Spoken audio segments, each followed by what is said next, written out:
కృష్ణానది జల వివాదం కొనసాగుతోంది. రెండు తెలుగు రాష్ట్రాలు విడిపోక ముందు నుంచే కృష్ణానది జల వివాదం ఉంది. బచావత్ ట్రిబ్యునల్ ఆదేశాల మేరకి అటు కర్ణాటక, మహారాష్ట్ర, ఆంధ్రప్రదేశ్, తమిళనాడుకి నీటి పంపకాలు జరిగాయి.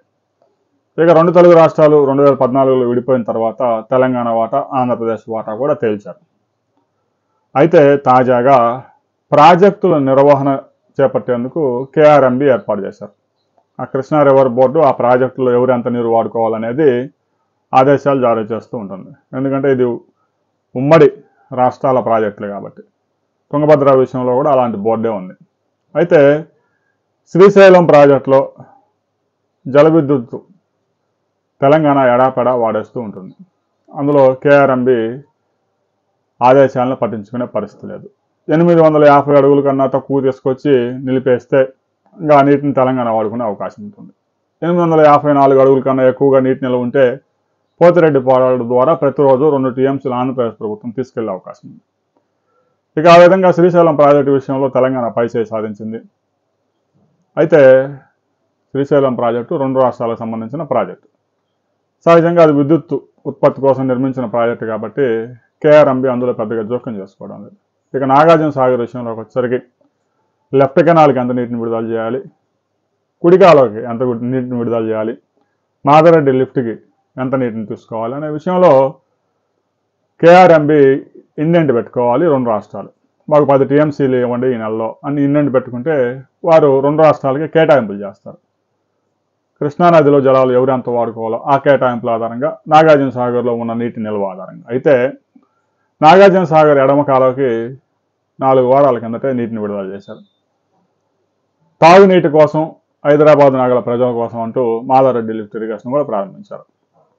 ఓకే, ఆంధ్రప్రదేశ్ అయితే ఎలాంటి అభ్యంతరం పెట్టల. తాగునీటి కోసం ఎవరైనా తాగునీరు ఇంపార్టెంట్ కాబట్టి. ఇక 4 రోజుల కిందట కుడి కాలువకి ఆంధ్రప్రదేశ్ ఇంజనీర్లు వెళ్ళి 500 క్యూసెక్కులు నీటిని విడుదల చేసుకున్నారట. దీంతో ఇక తెలంగాణ ప్రజలకి, రాజకీయ నాయకులందరికీ ఈ తెలంగాణ నీటిని ఆంధ్రప్రదేశ్ వాళ్ళు దోచుకుంటా ఉన్నారు అని చెప్పేసి మొదలుపెట్టారు.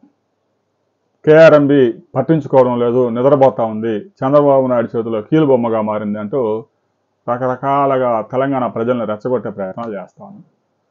4 రోజుల కిందటే కుడి కాలువకి మంచినీటి పేరుతో విడుదల చేసుకున్నప్పుడు ఆంధ్రప్రదేశ్లో ఎవడు ఒక్కడు కూడా మాట్లాడలేదు. మరి కుడి కాలువకి నీటిని విడుదల చేసుకుంటే మాత్రం తెలంగాణలో ఆంధ్రప్రదేశ్ ప్రజల దోపిడీ, ఆంధ్రప్రదేశ్ దోచుకుంటా ఉంది మా నీటిని ఇంకా ఆ పాత పాటే పాడుతూ ఉన్నారు.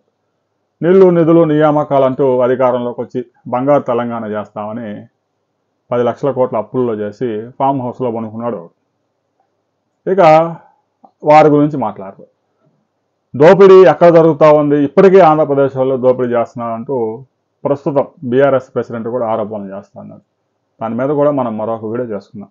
అయితే కేఆర్ఎంబి ఏ నెలకి ఆ నెల ఇండెంట్ వీళ్ళు పెట్టుకుంటే వాళ్ళు అనుమతిస్తూ ఉంటారు. అయితే నాగార్జున సాగర్లో వాటర్ ఈ సంవత్సరం ఫుల్గా ఉన్నాయి కాబట్టి పెద్దగా వివాదం ఉండకపోవచ్చని ఆ కేఆర్ఎంబి చైర్మన్ కూడా స్పందించలేదు. ఆయన జలశక్తి సంఘంలోకి కూడా వెళ్ళిపోయాడు కాబట్టి ఆయన కొంచెం బిజీగా ఢిల్లీలో ఉన్నట్టు తెలుస్తూ ఉంది. రాబోయే కొద్ది రోజులు ఆ కేఆర్ఎంబి కార్యాలయాన్ని కూడా విజయవాడకు తరలించే అవకాశం ఉంది. ఇప్పటికే ఇక్కడ అన్ని ఏర్పాట్లు జరిగాయి. ఇక కార్యకలాపాలు కూడా ప్రారంభించే అవకాశం ఉంది.